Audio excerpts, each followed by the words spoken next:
Ladies and gentlemen, the American Jury and Bulldog Nation, we have some great history for you today that I want to share. Why? Because history is important, and you're doomed to repeat it if you don't pay attention. This is funny stuff.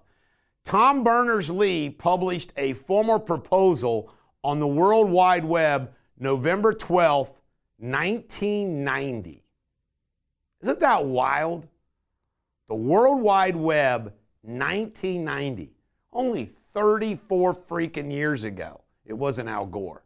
Also, this is big news I want to stress because it's relevant today. Ellis Island, on this day in history, let me see, what's the year here, stopped immigration in 1954.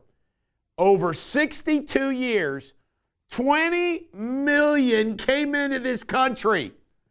That's how many's come in the last few years under Biden. Isn't that a perspective? I think that's a great perspective. And also, this day in history, the Battle of Guadalcanal began. It lasted 3 days. We won. Our tough troops. All right, Marco Rubio is said apparently to be the next Secretary of State. Great choice. Rubio slowly joined the MAGA movement, despite maintaining his independence. But Rubio is a great Secretary of State for all kinds of reasons, including this hemisphere. Think about having a Spanish-speaking Rubio. And the fact that he has been in the Foreign Intelligence Committee in the United States Senate, he knows the score of what's going on. Incredible pick. Representative Mike Waltz of Florida, National Security Advisor. I think that means Rick Grinnell is probably going to be CIA. Jesse Waters has not been invited to his Thanksgiving. He announced it on air that his mom wouldn't invite him to Thanksgiving. Let him come over Black Friday, said no thank you. He goes public with that, all because of Trump. The House GOP, last I checked this morning, it was 215 to 204. It looks like the Republicans are going to control the House. Trump goes tomorrow to the White House. And guess who's not going? Melania is not going. Lee Zeldin, the former congressman from New York, is being appointed to the EPA, head of the EPA. Arlington National Cemetery yesterday, Joe Biden and Kamala Harris went to lay the wreath at the unknown soldier for Veterans Day, and it looked pretty icy between Jill and Kamala. Putin, it's now been revealed, did plan to use nukes on Ukraine, so much so the Brits were preparing for fallout. CNN, Chris Wallace, he's leaving CNN on his own to jump into the streaming world. RFK Jr. apparently is going to fire about 800 workers at the NIL. Good for him. Trump says on day one he's going to be moving Space Command from Colorado to someplace else. I predict Florida. Senate vote is today. And as I said on my Facebook Live today, Donald Trump deserves to have his guy, Rick Scott, because that is why they control the Senate. And Kristi Noem is going to be the Secretary of Homeland Security, be working with old Tom Homan, who is the border czar. This is the Bulldog. Do not be a perfidious, flap-eared scunt. Your Shakespeare insult of the day. Be an oracle. Coming up next, your local news.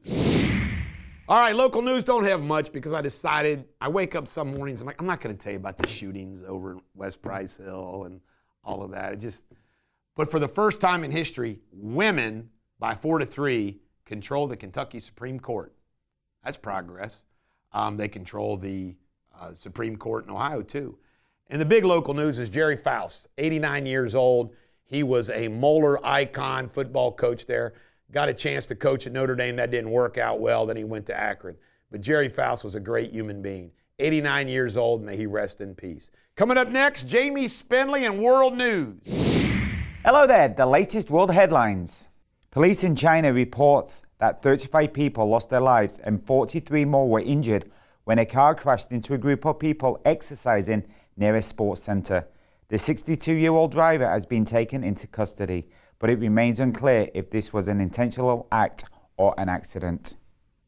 In Amsterdam, a group of people with sticks and firecrackers set a train on fire, police confirmed. The incident connected to last week's attacks on Israeli football fans remains uncertain. That same day, police also made additional arrests in relation to those recent attacks, which followed riot police breaking up pro-Palestinian protests in Dam Square.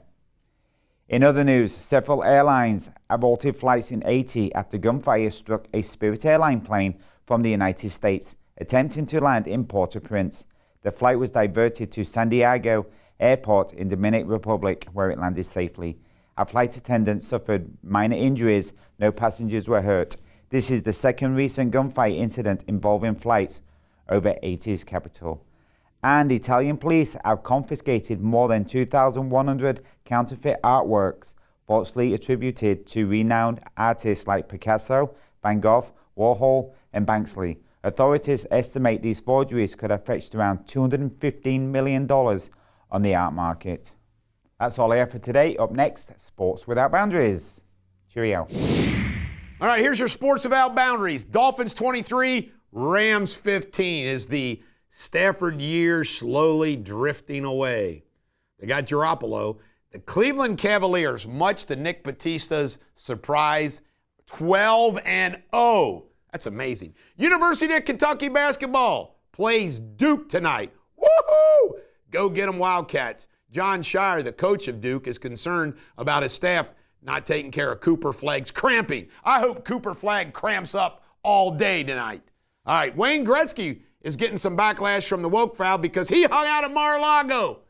More and more sports folks and famous people are embracing it. I love it. John Robinson, the former coach of USC and the LA Rams, passed away. Lived a long life, good guy. And Jack Del Rio has been arrested, and he's now resigned his coaching position. He got arrested for a DUI. Coming up next, pop culture. All right, I've selected two topics for pop culture. Number one, Jessica Simpson, no wedding ring, looking hot. Apparently her marriage is over, and she's saying she put up with a lot. You know, it just goes to tell you that there once was a calendar, Jamie Spindley and Sabrina. Barry Brand, my buddy, had it down in his car service place. It's this poster of a hot chick in a bikini. You know what the caption underneath that is? Some guy somewhere is sick of her crap. Just think about it. Somebody married to Jessica Simpson's had enough. Look at all the guys that have dated Jennifer Aniston and left her. Just goes to show you. Real love is what it takes, not attraction. All right, Megan Fox. This is scary. On again, off again relationship with Machine Gun Kelly, who's a kind of a freaky dude. She's expecting their first child. That child's got no chance at a normal life. Zero. This is the Bulldog. May you have a great day.